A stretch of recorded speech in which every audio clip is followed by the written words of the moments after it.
let's talk about some of the features of the Apex Watercraft Tyr here at ICAST 2021. All right, so step one, notice this bow is not like other fishing kayaks. This is what you call a piercing bow.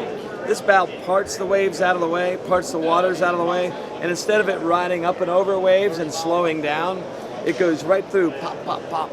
An incredibly efficient bow. You see these on a lot of the latest ship designs, yacht designs. Not only is it a piercing bow, but you have a really tall, 18-inch tall bow here. All this volume parts the waves off the side. It also gives you a lot of room inside for storage. If you look inside what we call the dashboard, this of course is hatched, closed by magnets. Lots of room inside for overnight gear. Of course, for your electronics, mount your electronics here. You can put a 9-inch screen. Everything is hidden behind the hatch. Cables, you shoot through transducer, your battery, everything clean and out of the way. Moving back, you have a generous amount of standing and working area. You've got a lot of real estate here. This real estate's good for plate rods, tackle, and of course standing and walking around in. A little further back, you'll notice this isn't your standard kayak fishing seat. What you got here, a carbon fiber seat, meaning super lightweight, but also a swivel seat. What's the benefits of the swivel seat? Well, the swivel seat allows you, one, to get in and out easily. Turn it to the side, get in, swing your legs over, much easier access in and out, especially for people that have bad knees, bad back.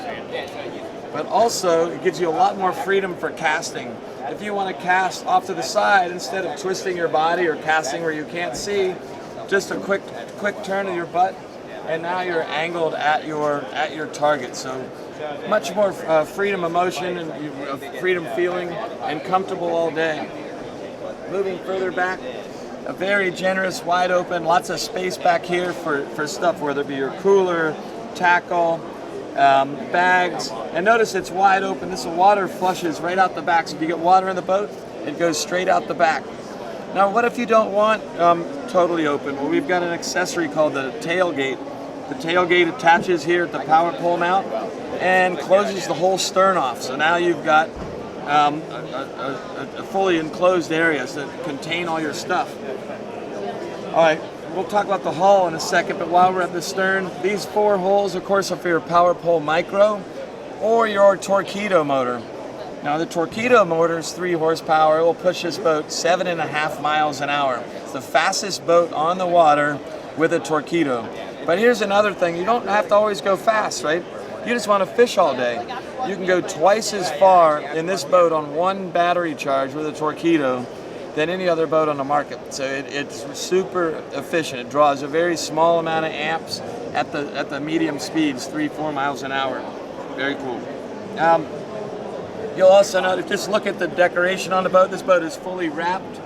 Every boat you get is vinyl wrapped, custom for you.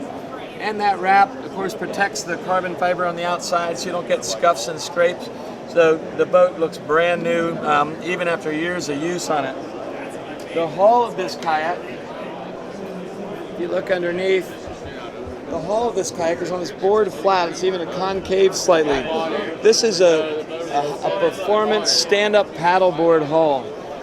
Why stand-up paddleboard hull? Because it's actually the best hull that you can put on a fishing kayak. It allows it to be maneuverable, but with the right fin setup, it allows it to track extremely well. And also, that hull has really low draft, so it doesn't sit deep in the water. It's clean, and it paddles over hydrilla, lily pads, logs, everything else, a lot easier than a plastic boat that has scupper holes and a lot of contours and into it. A couple little cool things. Check it out. See this fish hook?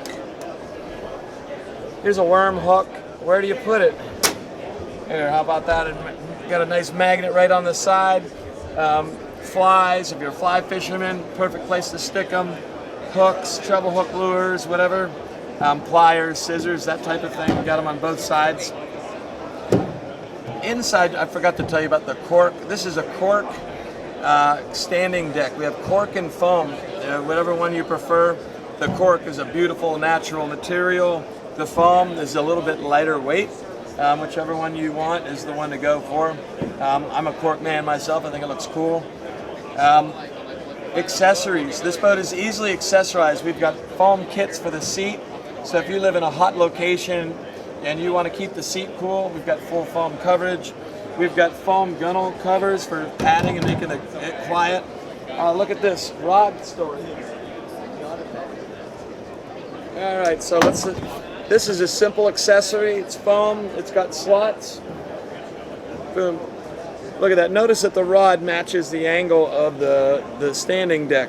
These little slots, simple, but keeping your rod separated means it keeps your lures separated. Ooh, one more. Hey, EJ, where's the rod holders? Check this out. This is simple, simple, simple. You simply bend, push the rod behind the rod butt holder right here. It bends your rod, it follows the boat, and this rod is held solid. You can stack two on each side. They're not standing up where you hit trees and culverts and stuff like that. It's out of the way. They're not in the wind. They're protected. They can't fall out. Easy peasy. It's the way to go. I think that pretty much covers it. What do you think? Yep, comment they want to see more, go to Apex. That's a good point, Brad. If you want to check out more, come to apexwatercraft.com. Go to our social channels. We've got Apex Watercraft Facebook, Instagram, YouTube. We've got some good stuff on there to check out. And you can get a lot more details on the construction of the boat, how the boat's made, the R&D process. So definitely check us out, apexwatercraft.com or some of our social channels.